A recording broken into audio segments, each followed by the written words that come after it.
I also am worried about the person that downplays everything, and then the emotional, physical, mental, financial struggle that that client ends up going through because they say, okay, well, there's no problem because this person came out and apparently just knows what's going on. And then I go to my doctor, they say, no, you're still having exposure, and I really think it's the mold.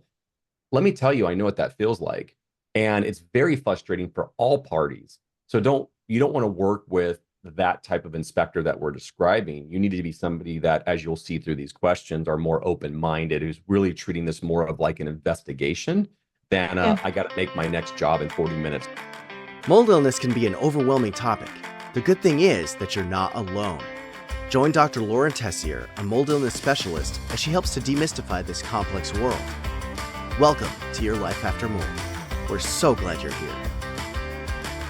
This podcast is for educational purposes only and does not provide medical, legal, or professional advice. Listening does not create any professional or client relationship between the host, guests, or affiliated entities and the listener.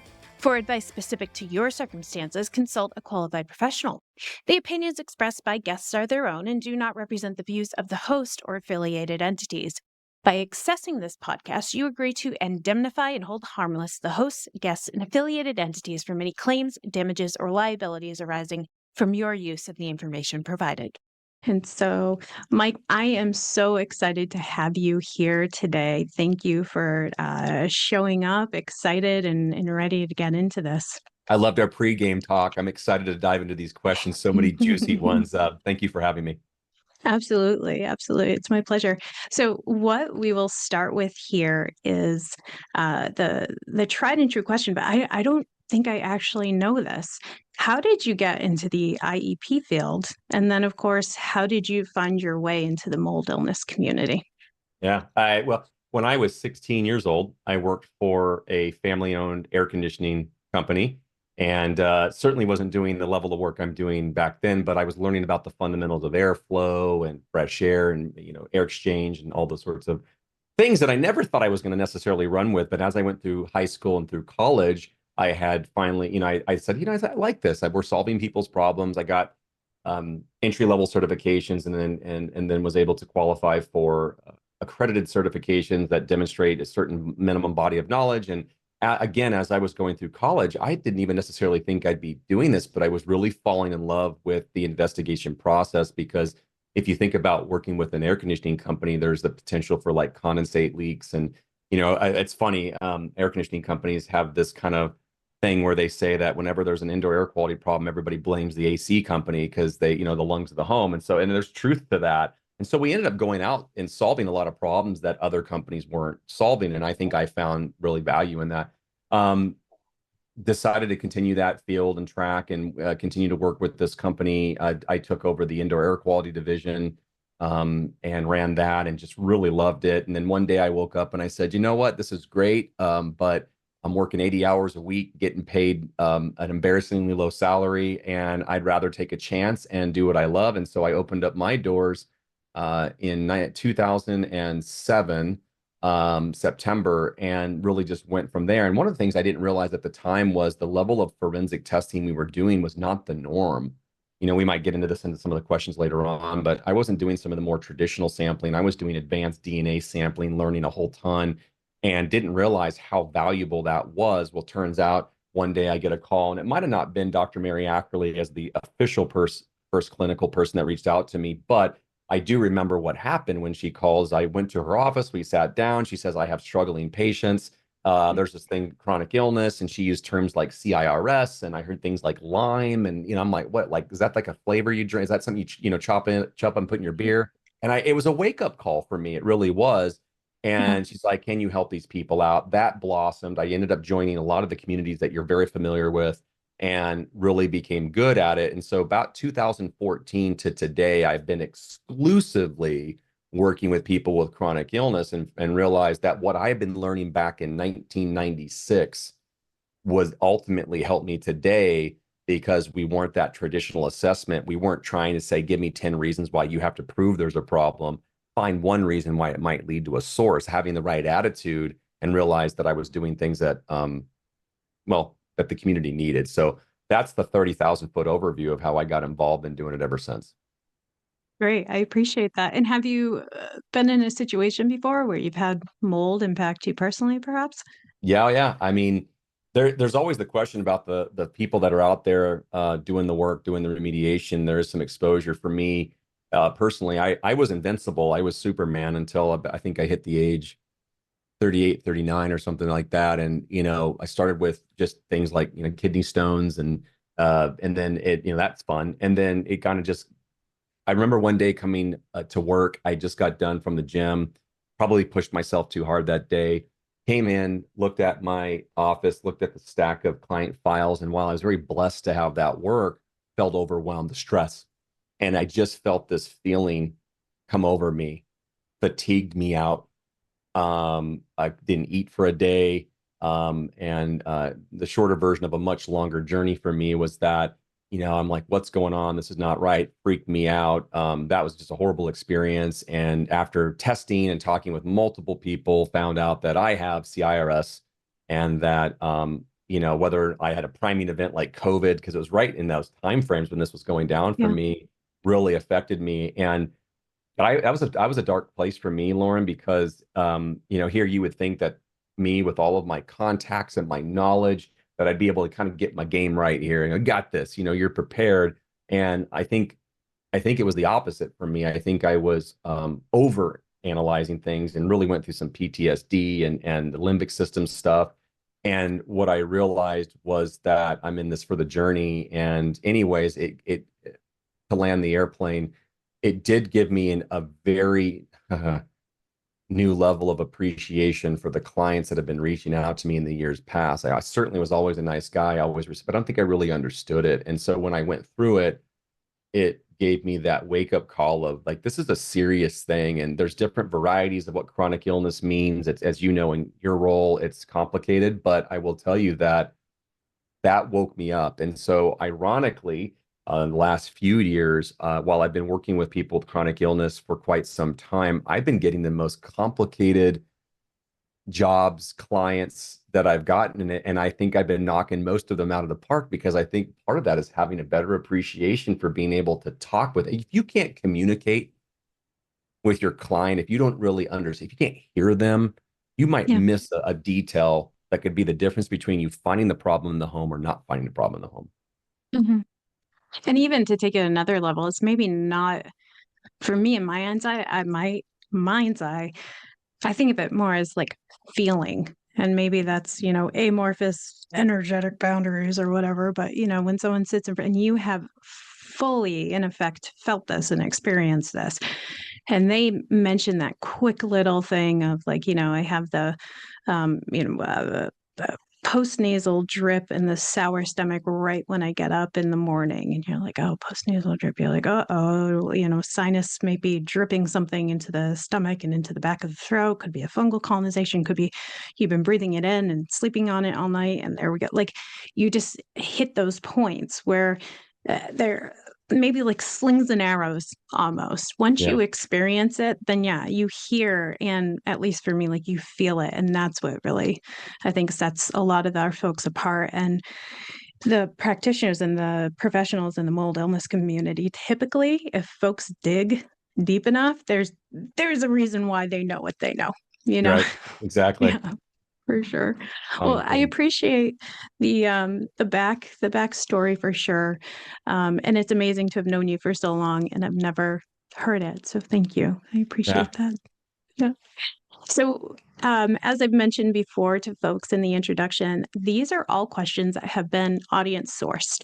And some of them are going to be really big, juicy questions, and some of them are going to be really quick and easy. And it's just the reminder that you locally need to be working with your own physician, your own IEP, and your own lawyer. Of course, some of the discussions that we have in here involve personal property and things of that manner. So, might be odd for some folks to hear that disclaimer here of legal being thrown into, but no medical, environmental, or legal advice is to be taken out of this discussion. So, with that being said, our first question up at bat, Mike, would you mind contextualizing this discussion and really telling people what the process of like inspection, remediation, like what does that look like? What does that actually mean to someone going through that process? I'll give the high level. You dive in deep where you see it appropriate. If someone calls us up, we interview the client. Let's learn about the history. Let's set up an appointment. Let's go out to their house. We're doing a whole house assessment. A lot of times people say, I just have this feeling in my master, but we don't have the luxury of just tunnel vision and looking at that room because there might be something that is going on elsewhere. We'll walk through the environment, developing a hypothesis or multiple, looking for visual evidence of signs of, say, if we're doing a mold inspection, obviously that's a big one here. Water damage, past, current, using various meters. Ultimately, we'll sit down with the client during that same visit and say, okay, here's what we found. Here's what's low hanging. Here's what's obvious. Here's what's suspect. Here's what we don't know. Let's talk about whether we want to do sampling. We get into the sampling discussion, come up with a game plan with that, execute it, and then, of course, read those results when they come in later, write a report up with findings and recommendations. Now, the recommendations are key because, if an inspector comes out to your house and says, yep, you got a problem in the master, good luck, figure it out. That's not a recommendation. That's not helpful. So we want detailed step-by-step protocol.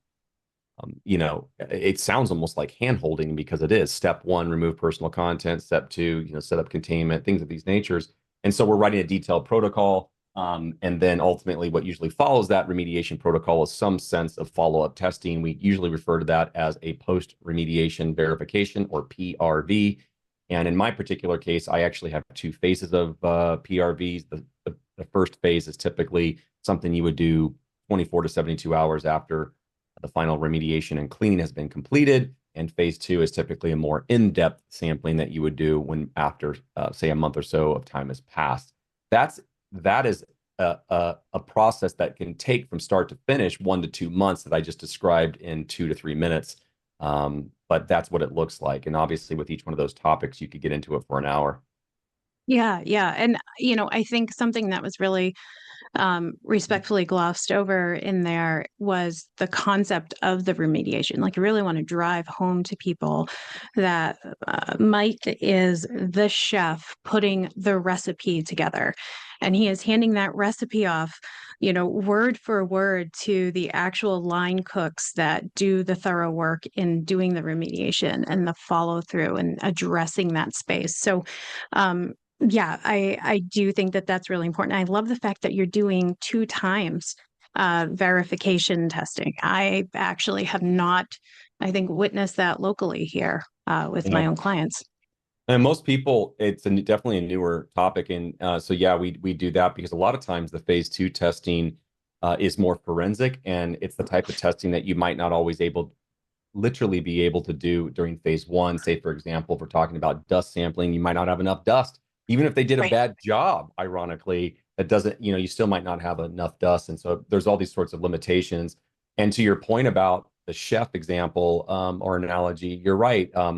95% of the remediation companies that I work with around the globe expect the IEP to write the protocol. There are some that will say, yeah, we'll do whatever, like, because it's just, if there's regulations and liability concerns. And in Arizona, I know a couple companies that would just say, yeah, what do you want done? And not happenstance, but like, if it's obvious. The problem is that at the end of the day, it's so expensive, right?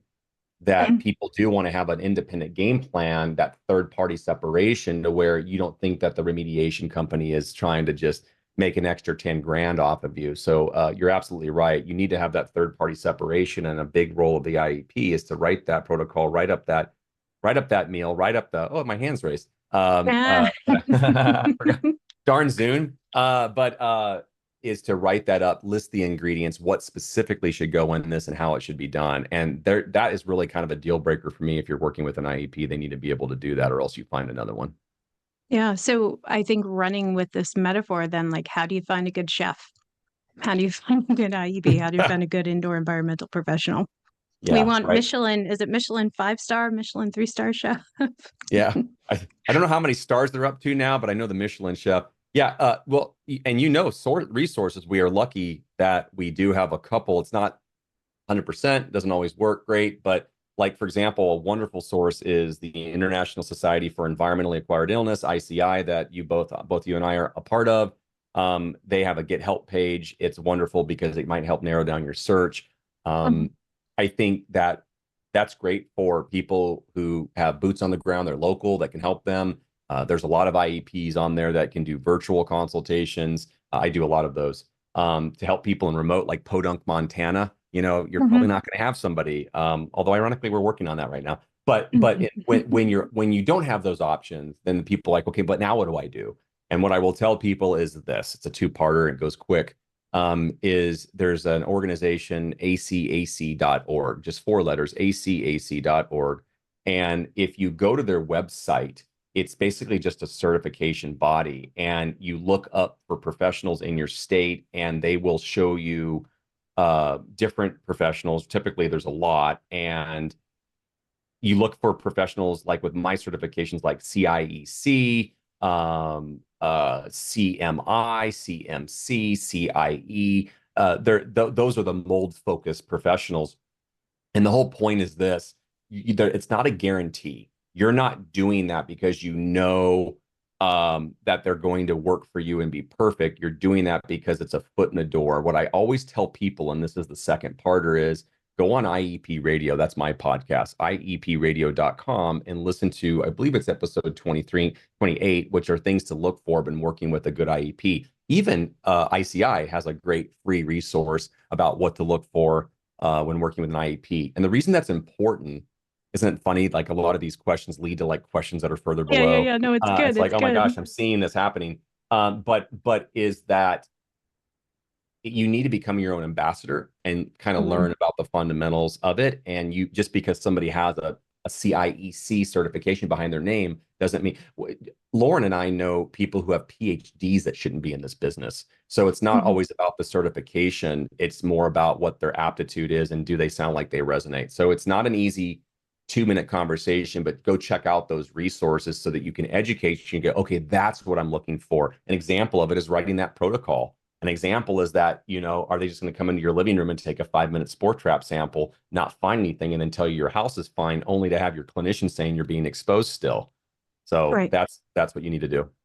Which, by the way, everyone that I see experiences. And this is something that I've also made a long time ago. It's one of my first YouTube videos, Total Potato Cam Quality. It's about finding a good IEP. And that's one of the things I talk about is like the ACAC, going on there. And then also, and this actually brings us to one of our next questions, calling them kindly, calmly, warmly, and letting them know you have questions, letting them know you're like, concerned. And there are ways to interact with professionals to get your questions answered, to make sure that they are a good match for you, and vice versa. They also want to work with a client that's a good match for them. So with that being said, Mike, do you have any thoughts about how the general public could be or not the general public, the mold illness community, there we go, could be well received by local IEPs when they call and ask questions? Sure. What a lovely question. And I love how you started it with the whole calm and collect. So here's the deal. We live in this thing called the real world. And what that means in this context is that it's not perfect. You're dealing with, everyone's got issues. The IEP's got issues. You got issues. I've been on both sides of it, right? Like I've been on the anxiety over texting my clinician, asking questions because I'm worried because I read something online that makes me think my head's going to explode now, or whatever. But on the same time, it's also the IEP. And so what I would say to you is, first of all, sometimes you have to extend olive branches and things like beyond what Lauren just said about just coming across calm and not triggering, because to them, it might be a yellow flag. Now, I know where you're coming from, been there. But that doesn't mean that, we live in the real world. And so not every IEP is like somebody like me who can be okay with a person who's very anxious on the phone, who can calm them down with science and rationale, but also letting them know that they're being heard. So what I would recommend is that when you reach out, if you can find somebody, take the time to ask them, can I talk to you for 5 or 10, 15 minutes? I just want to kind of go over, because that's a lot of time. But if they're willing to offer that to you, you could probably get a lot of your lower hanging questions addressed. I would also not be afraid to say, hey, listen, I'd be happy to pay you for your time.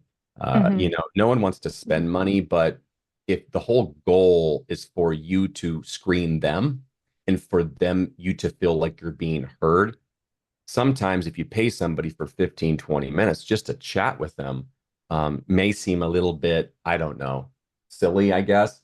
But, it's worth it, because what you don't want is to spend 2 to 10 or more $1,000 working with an inspector who really is just rolling their eyes at you and treating you like a number. You need to find somebody who's willing to give your time. And I happen to be that type of person just in general. Problem is I can't take care of everybody. But I would think, taking the time, ask them if you can find out if they have 10 or 15 minutes, if you could pay them for their time. That's going to be the big thing. If they're not going to give you that time, that's tricky, because I don't think the answer is if you don't want to annoy the IEP with questions, the solution is don't ask questions. That's not the solution. You need to be able to feel like you're being heard. But if you take it into context and say, okay, I'm anxious, I have a lot of questions, I know I can't have this person answer too many, but I can ask some basic fundamentals, and I'm even willing to pay them for their time, and they're receptive to that, you're probably going to be working with a good IEP at that point. Yeah. I think two of my favorite questions to kindly ask IEPs and see how they respond is, do you do cavity samples? Are you Yeah, there's a good one. willing to do cavity Yeah. samples? And we can explain what cavity samples are in a second to folks. And the follow-up one that I like is a little sticky and tricky, is how many homeowners insurance cases, like percentage, do you feel like you take on a year? And so I'll start with the latter. The reason why I have people ask that is I have found that quite a few of the IEPs who work mostly and get paid by homeowners insurance companies, I would say, do quite often come in, do a visual, fail, leave it on the table, walk out. Like, that is done. I find that there's, I don't know if it's conflict of interest. I don't know what it is, but usually the IEPs that do a really good job for my mold illness clients are the ones who broke away. It's the same thing, at least in my mind's eye, of a lot of the physicians in the mold illness community. People say, well, why don't you take insurance? Because insurance won't let me do what I need to do to get you better. Insurance won't let me order these mold illness labs. They will not allow it. They will not reimburse for time spent discussing these labs. Heck, the old insurance company that I was under locally in Vermont back in the day, they would not allow us to suggest avoidance of allergen as a treatment protocol. And it was just like, what? Yeah. What? This is why I had to step away from insurance, because I could not help people the way I saw and that they needed to be helped. So while it's a sticky question and it's not meant to be like malintended or haha, I gotcha, I think it can also contextualize how in-depth and willing some IEPs may be willing to go. However, that's my perception. I might be totally wrong with that. So I'm curious, Mike, what are your thoughts about asking about cavity samples? And do you think it's a dumb idea to ask about if they do homeowners insurance cases? Well, I think your cavity sample question is wonderful, because that helps us with finding inspectors who can help locate sources. It's one thing to do sampling of the environment, air, surface dust, to get an idea of potential exposure, but where is that exposure originating from? To your second point, the latter, I think both of your points are spot on. It's a sticky question to ask, and I think that you are right. That's exactly what happened to me. In the very beginning, I wasn't exclusive insurance work, but I found out I wasn't searching for them. They came to me, but I quickly found out that they didn't want to work with me because I was doing what they felt was more than what was appropriate. And what I argued was your minimum is not even like you have a mold problem in a 2,000 square foot home, and you say, okay, we'll pay for like one spore trap sample in the living room, one in the master. And it's like, wait a second. Who's the professional here? Let's assume that there's integrity here. Who's the professional here? I don't ask my 8-year-old to give me clinical advice about my chronic illness. Like, who's qualified here? And that sort of thing. And so I just found out it was a very ucky relationship. So I think you're right about the question at revealing the cards. if you're able to somehow go, hey, do you work with insurance companies at all? And they just kind of say, oh yeah, like we do that a lot. Then I don't, it's a matter of what are you going to do with that? And it might just be where it's like, well, we talked to 2 or 3 inspectors and one of the inspectors said, no, I don't, I'm out of pocket. I think Lauren's right. I think the odds are is that that individual is going to be more inclined to do what you want. Now, if you get lucky and you submit that IEP's estimate to the insurance and they cover a portion of it, good for you. But I don't, I just had this happen recently. And ironically, it was a person who was trying to go through insurance and very anxious. So the topics we've just covered. And what I told her with, calm clarity was like, I'm going to do what I think is right, but I don't know if it's going to be covered. I go, here's what I'm doing. I'm not doing what I'm doing based off of what your insurance will cover. I'm doing what I think is right because I don't know what their parameters are. Easier said than done to choke that and swallow that up as a client who really is hoping to use insurance. But maybe what the deal is you can save that insurance coverage with that size 4 font premium or coverage that says we have a $5,000 cap on anything mold related. Save that for the mold remediation. You might have to come out of pocket in some areas. Yeah, yeah. And I'm curious too. Do you have any thoughts about the concept of mold riders with homeowners insurance, or any statements or thoughts about Other it? than looking into them and seeing if it seems worthy for the addition, how much, is it a 5,000, 10,000 cap? In today's industry for doing really good work, that doesn't go too far. I mean, if you have like a local remediation of your kitchen sink cabinet, and you don't have some sort of Italian slate that you shipped in off of some old English boat and it costs you $400,000, then that might cover everything related to that mold remediation. But if you're dealing with like a bad crawl space and multiple leaking windows, your rider is going to get sucked up real quick. So just be aware of, okay, maybe that rider is a little bit of a safety net for us, offers us some level of peace of mind. But this is the elephant in the room in our industry is that, to do good remediation, how can you find a good company, but not feel like you have to pull out a second mortgage? Yeah, yeah, yeah. Any other thoughts about? I think we've gone out of pocket a little bit, but I'm into it. Any Yeah, other right. thoughts about like homeowners insurance or finding an IEP before we check in on one of the next questions? Yeah, no, I think your resources on IEP radio and ICI, they literally, no joke, those are going to be your go-tos because what you need to do is become aware. It's just those minor talking points. It's like, is this IEP willing to listen to you? Are they going to sit down and formulate hypotheses? Are they one of those people? Like there's little things, right? Like we have inspectors that are like, oh yeah, we'll come out there and like, okay, well, if I think there's a mold source in my wall and the inspector goes, yeah, but there's no moisture there, that's a red flag. We don't care whether we care, but lacking elevated moisture in your wall is not that all of a sudden now there's not a mold problem there. There's still can be a mold problem. Just because the water dries out doesn't mean the mold disappears.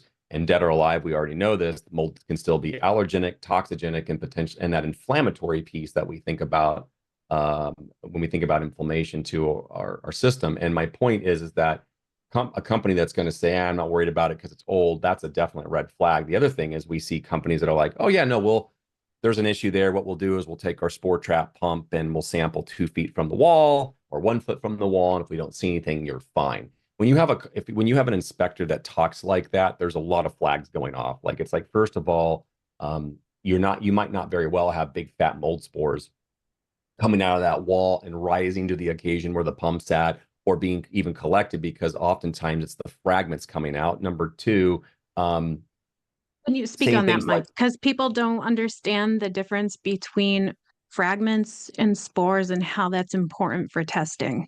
yeah, right. So like a lot of us when we grew up, we heard about bleach and mold and spores. And that was like the threesome there. And what we've learned is that for a while now is that for every 1 mold spore, so here's my little nerd thing.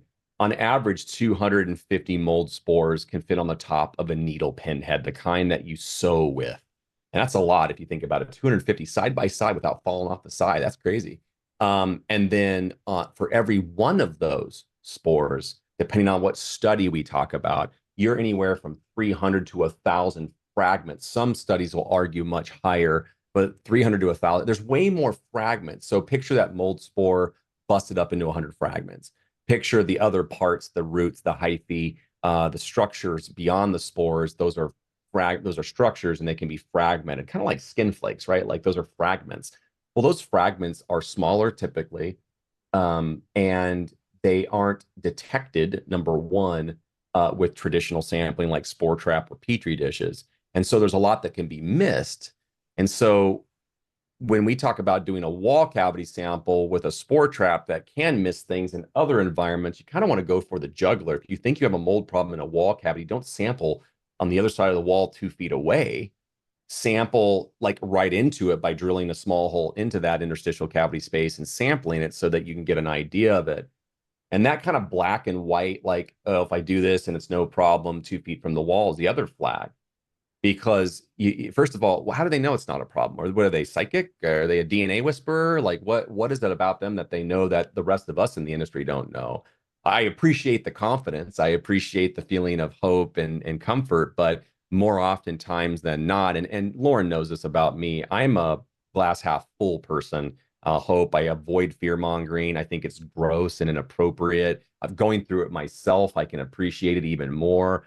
But I also am worried about the person that downplays everything, and then the emotional, physical, mental, financial struggle that that client ends up going through because they say, okay, well, there's no problem because this person came out and apparently just knows what's going on. And then I go to my doctor, they say, no, you're still having exposure, and I really think it's the mold.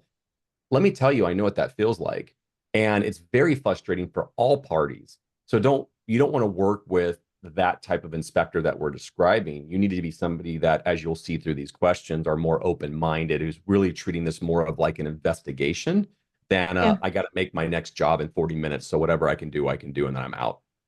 Yeah. Yeah. And I think what's really important too in that discussion is people really understanding the role of fragment in testing and spores in testing. When you catch a spore, you can grow it and actually understand what it is and identify it. Or maybe you can put it under a microscope and get like the vague big classes. But if you just have a fragment, you can't grow a fragment, right? From what I'm understanding, No, not right? unless there's a nucleate compartment, and there's not in most, so no. See, this is what I need you for. You can't grow from just like a chunk of something. And so this is where that MSQ PCR, that alphabet soup testing, really comes in for people. And another part of that alphabet soup testing is the ERMI.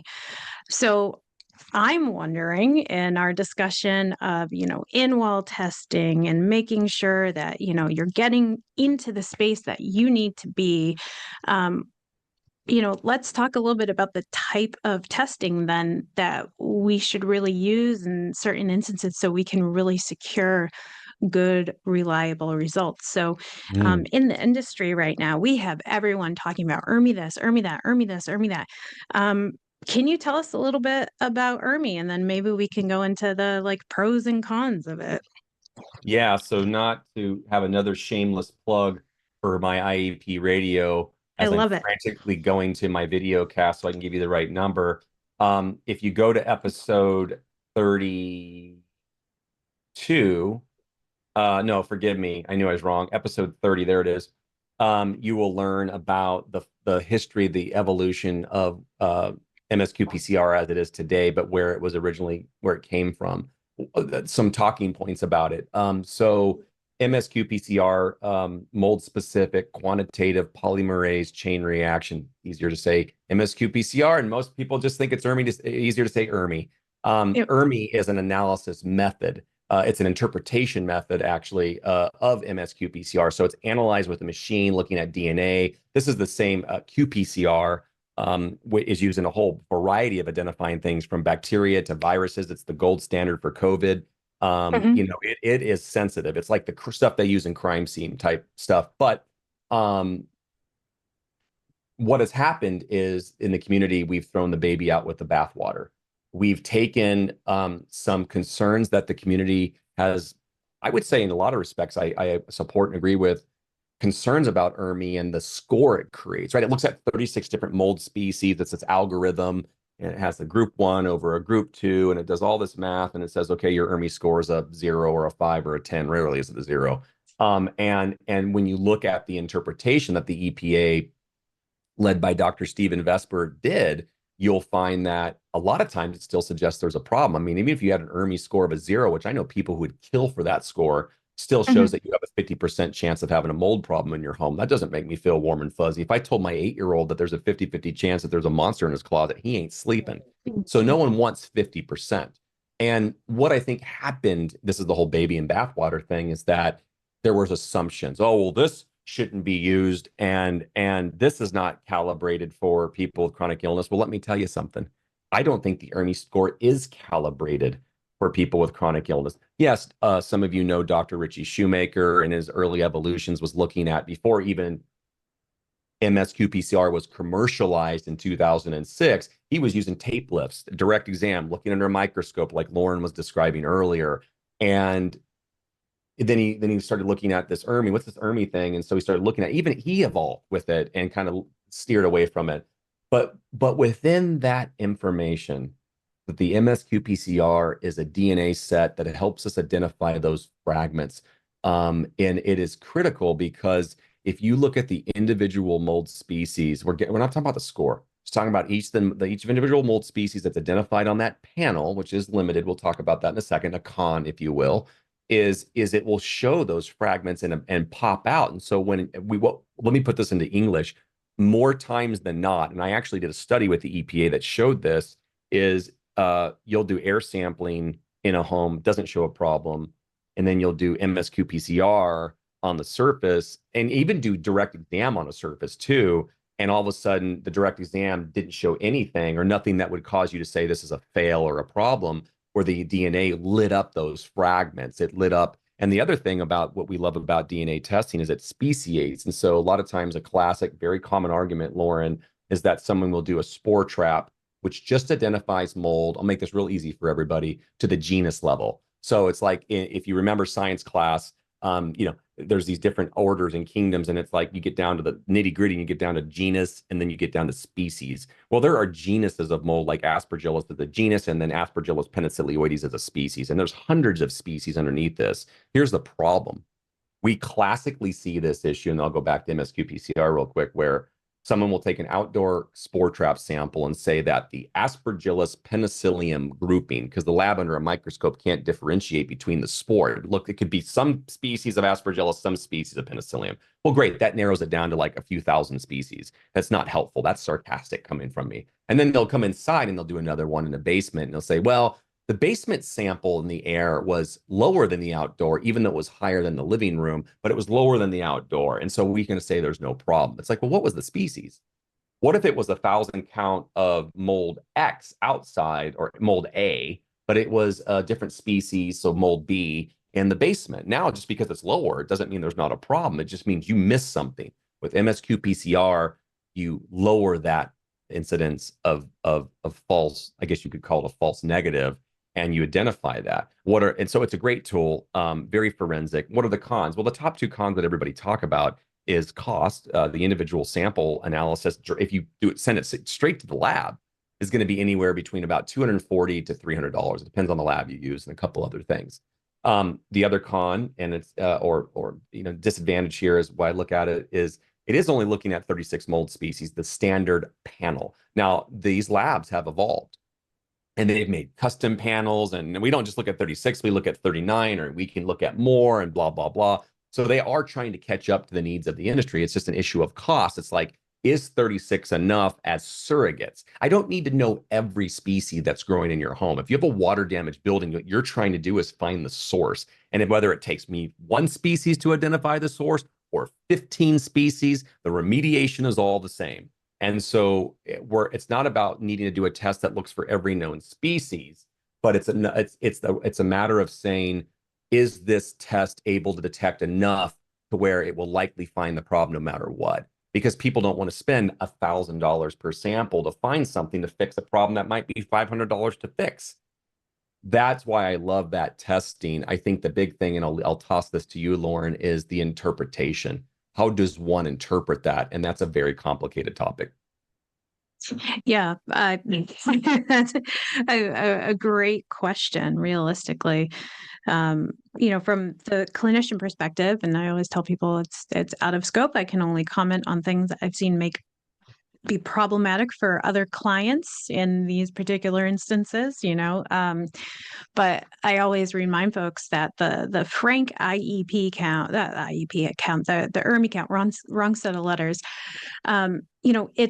It has low utility because you could have like a total of 500,000 count for spore equivalents in that group one.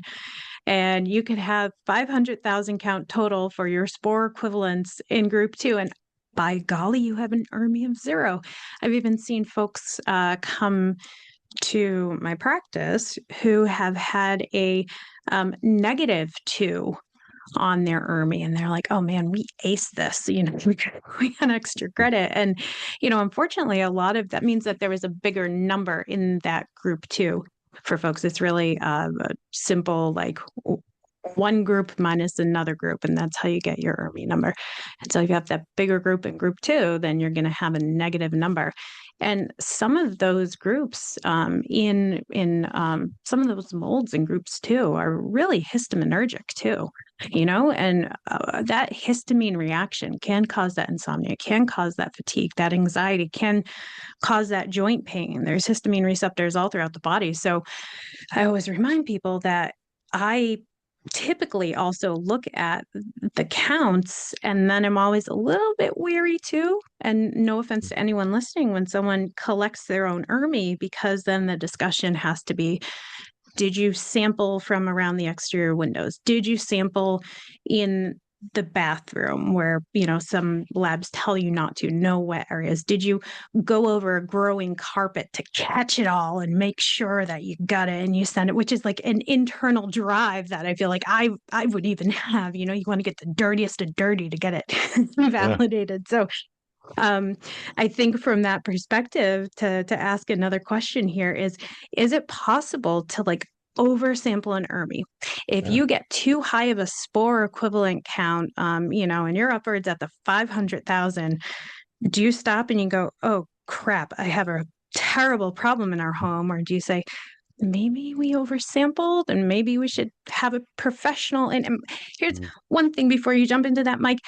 This is why, in general, folks, I tell people don't even bother sampling your home. Save the $200 and $300 to go to the IEP that you've spent time vetting, because you're going to have those questions anyway off the ERMI. If the ERMI comes back high or, concerning, then you need to hire someone. If the ERMI comes back not concerning, but you're still feeling crappy, you need to hire someone. So save the money and, talk to a professional. But that aside, Mike, is it possible to oversample an ERMI?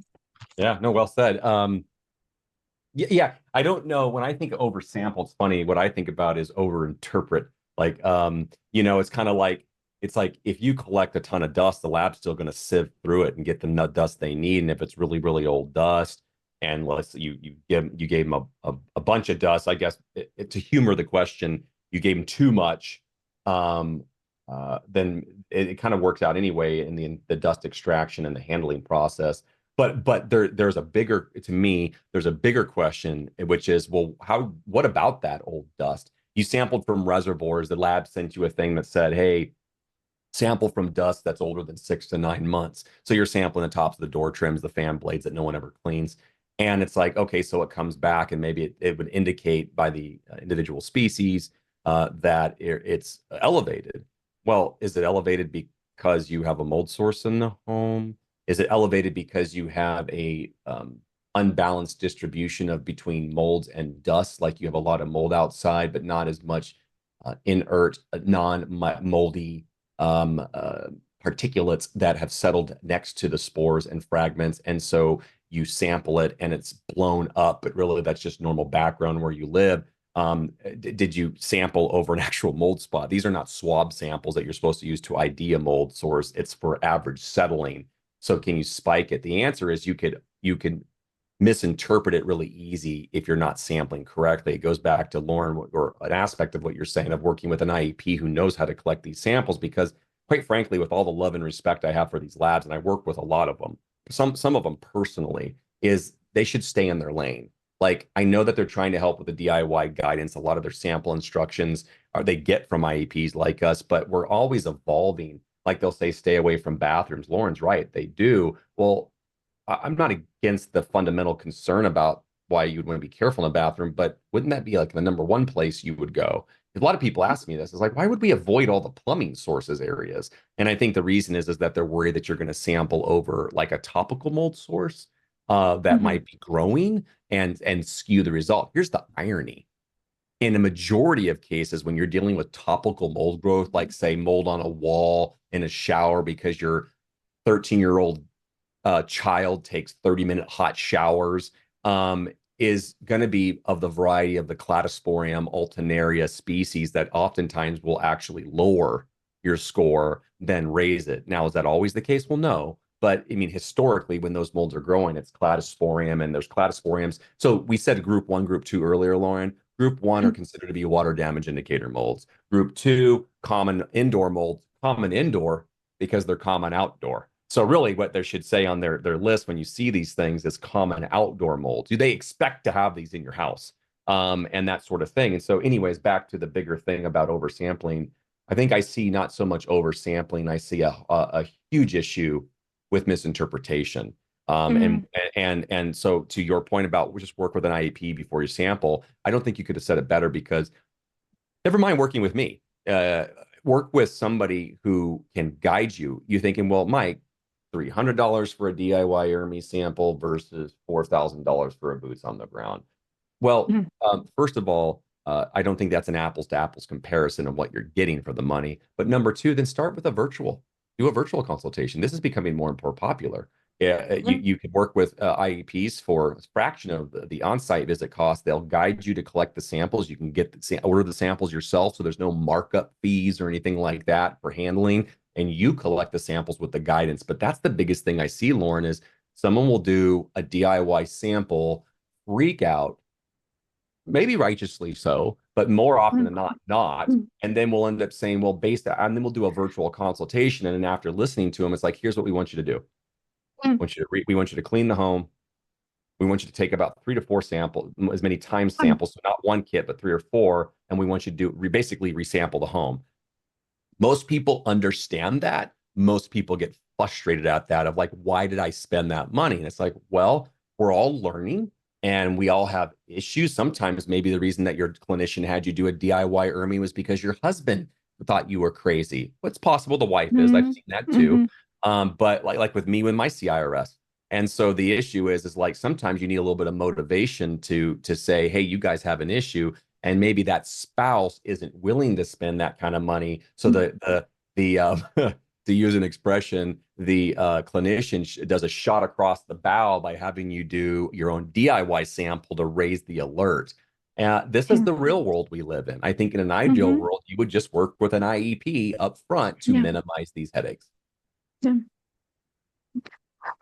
So with that being said, I consult on a few mold cases for sure, and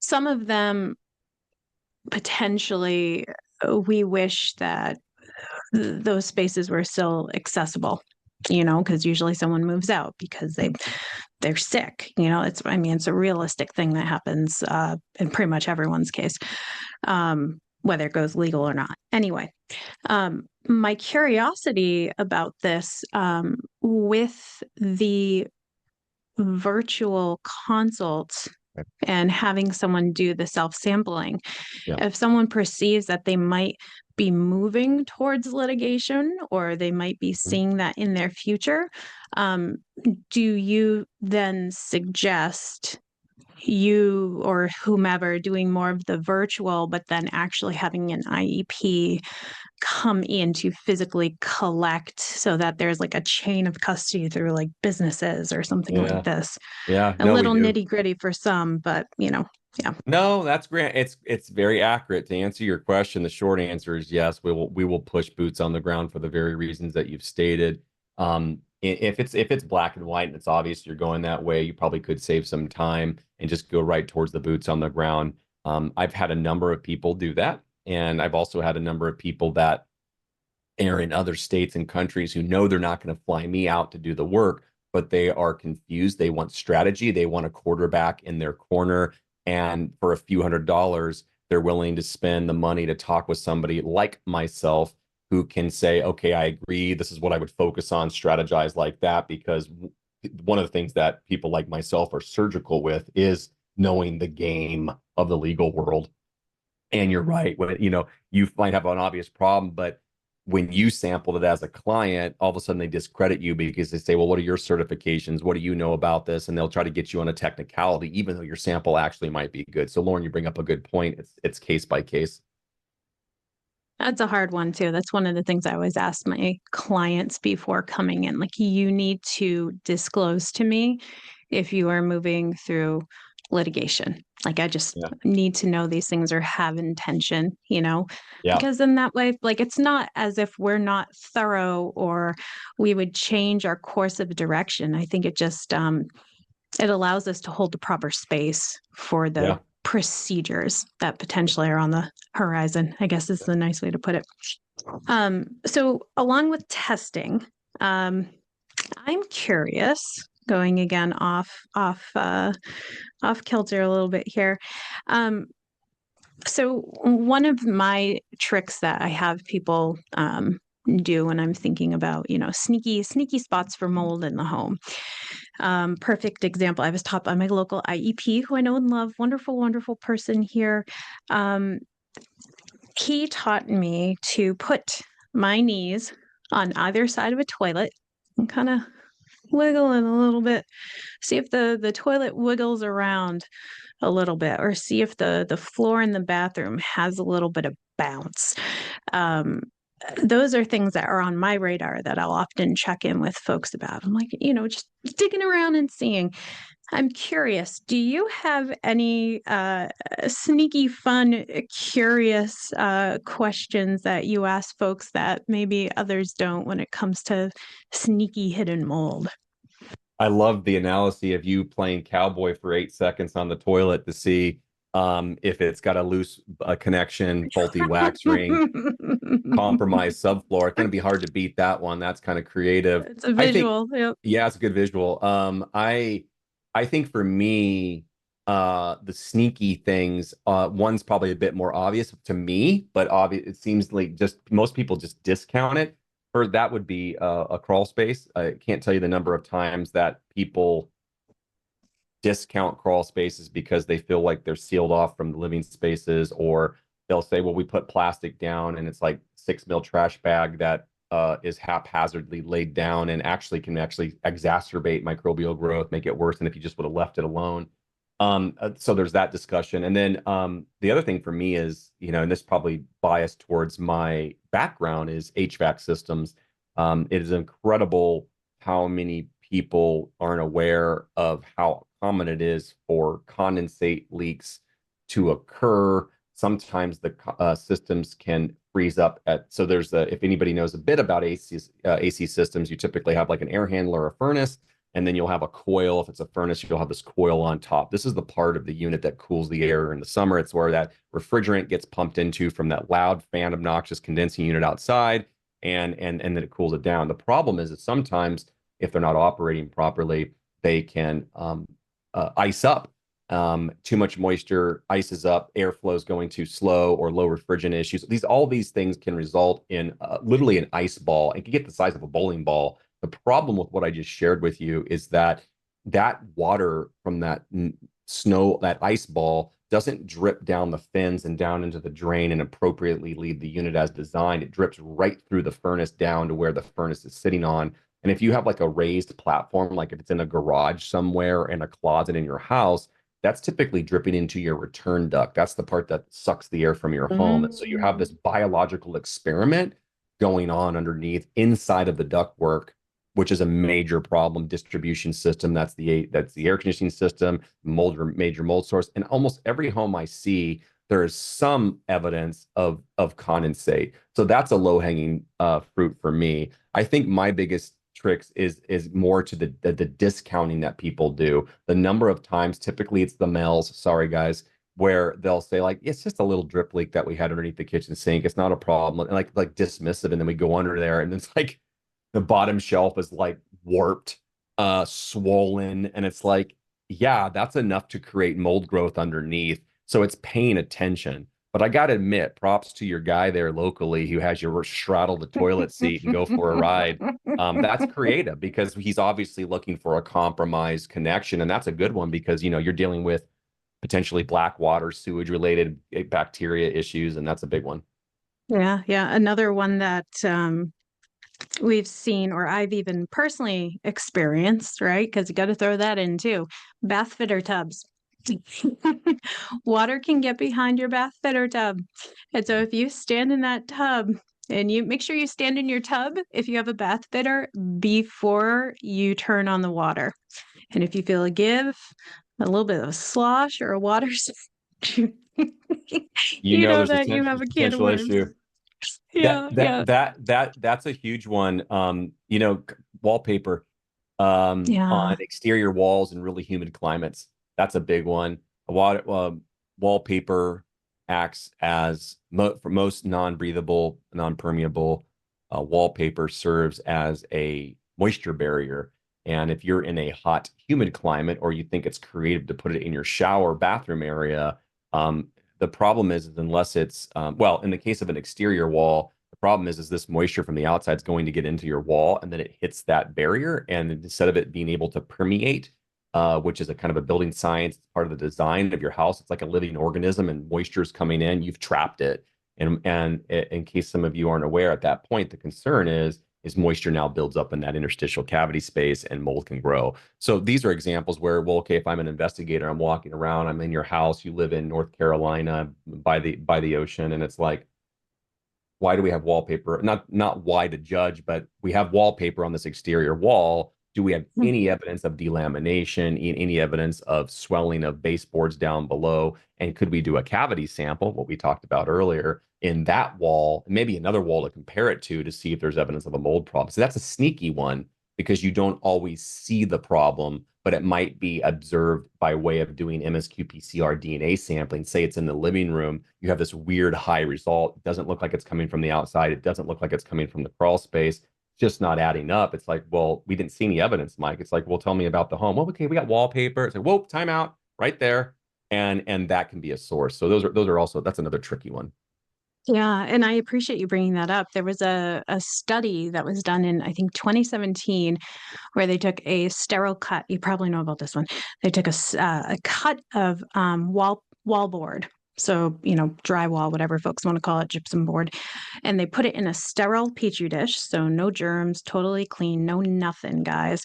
And then they added sterile water, capped it up, and it grew Chaetomium. It grew Stachy. Yeah. It grew. So these things come pre-inoculated, and it's, the paper making process uses a lot of water. It gets set out to dry. Spores are going to get stuck to. It's like those seed bombs that folks do, at weddings. Yeah. Like you stick the seeds in the paper, and you have that on your wall, and then you put wallpaper. Right? Non-breathable wallpaper. So these things do come pre-inoculated. And I think wallpapers, it's starting to make a comeback, but a lot of folks are also using, have you seen that vinyl wallpaper that it's temporary? So you can take it down, but if it's vinyl, it's not breathing, right? Yeah, right. So there's a whole new like cottage core, and folks will know what I'm talking about. There's some folks where folks are really into like the jazz it up, make it super homey and cozy and, immediate. And it's vinyl wallpaper, like on everything that you can take down, but you're potentially causing a problem there if you're going to keep it up for more than 48 hours in a humid environment. So heads up on that one, guys, for sure. Good point. So Mike, where should we go? Where are you motivated to go? What are your thoughts and feelings? What are you feeling inspired by to Let me check in on? I'm looking at these questions, and there's so many wonderful ones that your viewers sent you. Let me see if I can tackle a few of these real quick, and you pump my brakes if you need to. I mean, we're here for you guys. Someone asked a question about, is there an air test that uses MSQ-PCR? What are the pros and cons? Yes, to answer the question, you can use a polycarbonate cassette, 37 millimeter. That's what I used to do, and send it off for analysis. What's great about that cassette is you could sample for a week, for a month. It's not limited by inoculation or amount of air. I think there's a company, it's Assured Bio, that uses a device called an M trap, the letter M dash the word trap. Yep. Pros and cons to all of these devices, but I would say the biggest pro is there are certain mold species that you will find are just better represented in the air. I think the biggest con about them is the combination of the amount of time needed to actually to get a good air sample with this technology. I think my gut, and I know there's a small study that's out there, but it's in-house by a company that looked at comparing spore trap versus these M traps. And of course, their claim was that the M trap was identifying more. And I think the argument that I've seen is I used to take hundreds of polycarbonate cassette samples along with dust samples, and I just found that they're a lot of times poorly represented compared to what we're getting on the surfaces, where most things settle with gravity. And that in the end, I discontinued using it, except for a few cases that I find that it would be valuable on. I think the reason for that is, I think that there's got to be something with I'm still learning, but the extraction process, what the lab is actually able to pull off of the small filter within that cassette. Because I refuse to believe that a spore trap sample can actually show more. And this actually leads to a deeper discussion, so I'll try to cruise past it a little bit. But one of the upsides to spore trap samples is that it's not limited by a species panel. It's whatever can be identified under the microscope, which opens up a wider net to detect things. Of course, there's that problem about it doesn't speciate it, so it can be very confusing. Whereas these MSQ-PCRs are based off of known panels. So if you did a panel of 36, but it was the 37th organism or the 49th organism, you're not going to detect it. So that also might be the limitations about that. Yeah. Sorry, I was gonna one on the air trap, or even just the air vacuum. So people are aware what ends up happening is there's like this little square vacuum. It pulls in X amount of liters per minute of air, and it pulls the air through the cartridge, and it collects ambiently what's floating around in the air. My question for you, that's always driven me crazy, how large of a cubic area are we actually sampling from? So if I put down my little vacuum here and I hit boop and have it going, is it like a cubic meter that we're dealing with? Is that vacuum pump strong enough to I'm honestly so curious about that. Yeah. So here's the analogy I give. If you did a spore trap sample, and the normal spore trap sample is 15 liters per minute, 5-minute sample, so 75 liters. If you convert that into cubic feet, it is 2.6465 cubic feet. So picture a cubic foot, picture 2.65 of those. That section of air is hardly representative of the air that you actually are being surrounded to in your box that you call a home. When we were doing MSQ-PCR sampling that allowed us to take much more air, we were sampling depending on the duration of time that we had available on site, which is a limitation. If you're only there for 4 hours, you're taking a 4-hour sample, but maybe you do 2,000 liters versus 75, and now you're up to 70 cubic feet, so cubic foot, 70 of them.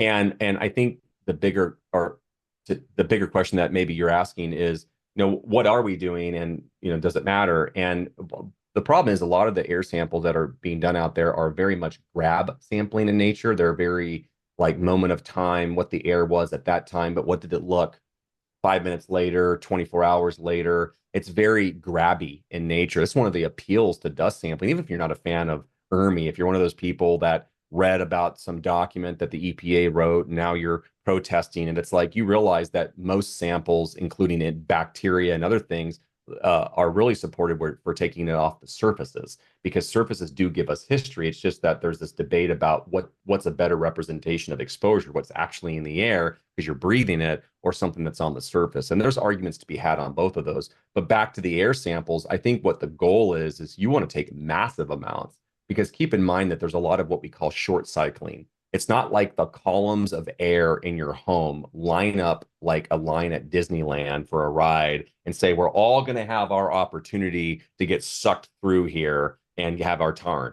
You're not, you might say that a room, a 10 by 10 by 10 room, has this many cubic feet worth of air, and that if I do this duration based off of the pump, I'm going to get 100% of that air. No, you're not. You'll get by definition, you'll have that much air go through it, but you'll have a lot of air that never makes it to there. So there's a lot of science with it.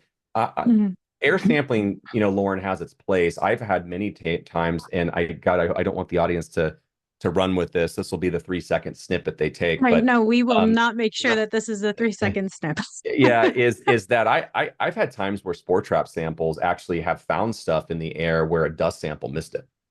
Yeah. It's the nature of what happened. Like, what if how you sampled on the surface wasn't just well represented? What if it just wasn't detected because it was one of those known species on the panel? There are cases. I think it's about having an IEP that can read the situation, read the environment, and then go, okay, based off of that, this is our sample plan. It's the same concept when you work with a doctor like Lauren, is like she's looking at your situation and go, okay, we're going to do this round of analysis because this is tailored to your situation. It's not some sort of like easy detox box that you just say, I have an illness, and then you just go to the store and buy this one thing. I wish it was that easy. And if it was that easy, I think people would be spreading it like wildfire on all the social medias, but it's not. So the takeaway you should have from the air samples and all of that is that it's complicated. There are some benefits to doing air samples in certain environments. OSHA, a lot of their requirements, which is more workplace environment, or air samples. But understand that, and historically for me and many other colleagues that I know would agree with me, is that we tend to more miss things with air sampling than detect things. Mm-hmm. I think you hit on a really interesting thing about the folks that we also serve here too, Mike. You and I are very used to the cases that have undergone poor scrutiny after poor scrutiny, or being overlooked or shot from the hip. And there's a lot of folks who encounter us, I'm sure, and they go, you don't have to do that much. And you're like, sure. For some folks, that 10% of loosey-goosey, maybe not granular testing, or not granular mold illness treatment, or, that superficial layer for home testing and body treatment, that's going to work for some people. But what we try to do here together is to just say, there's also going to be tons of people who eventually find their way to us. And honestly, we're trying to put this information out early. I always say, like, this is bad for business, but it's good for you. So please hear what we're trying to say. Hedge us off at the pass. Do it right the first time. Save your money. Save your time. Don't be 5-10 years into this, still being insanely sick and fatigued and being like, you know what, crud. It was totally that ride 'em cowboy wiggly toilet. So if this doesn't resonate for you, that's okay. Maybe take what we have to say and, fine, that's okay. But for the rest of you guys, we're here because this is what we've encountered. This is what we do. We've become the problem solvers. And there's always shades of gray when it comes to testing. And air testing has its utility. ERMI has its utility, just like all the different types of mold testing for the body also has its utility. So I want to back you up on that. Really drive home that statement. Keep the baby in the bathwater. Yeah, exactly. I know our time is getting short, but I'm loving these questions. This is so well organized too. Thank you, Lauren. remediation and addressing molds. I mean, there's other good stuff here. Some of these questions start to dive into the actual remediation things. I'll try to tackle a few of those with you guys. One of the things you ask is it possible to safely remove the moldy wall material yourself while also living in the home? So what I'm hearing somebody say here in the question is that, can they do the work themselves? And by the way, while they're dealing with this project, is it okay to live in the home? I think the answer is potentially yes. I know that's not very satisfying. It again depends on your situation. Do we want the person who's got the illness to do the work? No. Do we want that? Why? We don't want the added exposure. Can you find a spouse, a friend, member of the community who can help you do the work other than a mold remediation company to do it? A budget is an issue. Yeah, you can. What are we thinking about when you're doing the work yourself? Proper containment, setting up containment plastic, proper engineering controls, negative air. How are you cleaning the environment, after the fact so that you don't spread contamination and make it 10 times worse than what it was if you just would have left it alone? And what is the risk factor? We don't know exactly how to quantify that because mold's not a regulated substance that we can say 14 spores is fine, but 15 spores, your arm's going to fall off. But we can look at your scenario and go, well, in this situation, it seems like it's reasonable for you to do it. After all, if you have mold in your bathtub, we don't say call the mold remediators out. We say clean it off because you use a bathtub, like your sinks and stuff like that. But the whole thing about that is being responsible. I think at least working with an IEP virtually, you don't have to spend thousands of dollars, but at least to have somebody guide you, because it's the devil's in the details. It's like, what are you safely removing, and is it truly safe? Are you making it worse? The living in the home piece is a great question. We get that all the time. I would say that a majority of the people that I work with that are dealing in the middle of remediation, whether it's professional, which is most of the times, or DIY, they are still living in the home. But it probably is fair to say that there is a significant percentage of them that while they're doing the work, they're going to their friend's house, another house, an Airbnb, a RV that they have parked in their backyard, camper, you name it. And there's a variety of reasons. Some of them are obvious, like they want to minimize exposure. But another big one that a lot of people don't think about is the amount of noise that gets created. You have all these machines running and all that. It feels like you're in like some sort of industry factory or something like that. And it's like, good luck getting a solid 8, hours of sleep, So it's like, those sort of like really logistical, pragmatic issues that pop up will oftentimes have people move out temporarily for that period of time. Taking a look to analyze what's the scope of the project, what are we dealing with here? Is this a short-term, quick little thing that you can take care of, or is it a longer-standing issue like dealing with a basement and having problems that you can't get to right away? Will all dictate kind of what the recommendations are, and it ends up being like, what's the most conservative that you can reasonably afford, and then you work down until you get into triage, kind of tougher, debatable type of situations. Right. And I think, Mike, this is a super wonderful, natural place for us to pause, because I have a gut feeling, that this might not be our only episode. Of course, when and if you potentially have time, I definitely suspect that we could fill many more hours together. So I would say to maybe close it up. A, where can people find you? And then B, what is maybe a word of hope or word of wisdom for folks as we wrap up today? Sure, thank you. For educational stuff, you just want to learn more, get some basics, go to IEP Radio, iepradio.com, wealth of information there for you. If you're wanting to work with me or learn more about myself, you could go to my company, Environmental Analytics. One big long word, and it's a .net, not a .com. You'll find a company that's no longer in business. You want to go to environmentalanalytics.net. You go out to our contact page. So feel free to do that. Be happy to try to help you out in any way we can. In terms of hope, yeah, boy, buckle up, because, I feel like that's the issue, is this community, and this is definitely my bias, Lauren, but I know we resonated on this to a degree earlier. Is there is so much fear mongering, there is so much misinformation, there is so much information that is put in front of you that is overwhelming. Like, for example, and this is one of 1,000 examples, you can do like a certain urine test and then the lab that gives you the results. I'm not promoting or not promoting urine analysis. I'm saying that when you get the report, that on one of the pages that follows your findings, it'll talk to you about all the carcinogenic effects of urine or mycotoxin exposure. And I've worked with over 6,500 clients.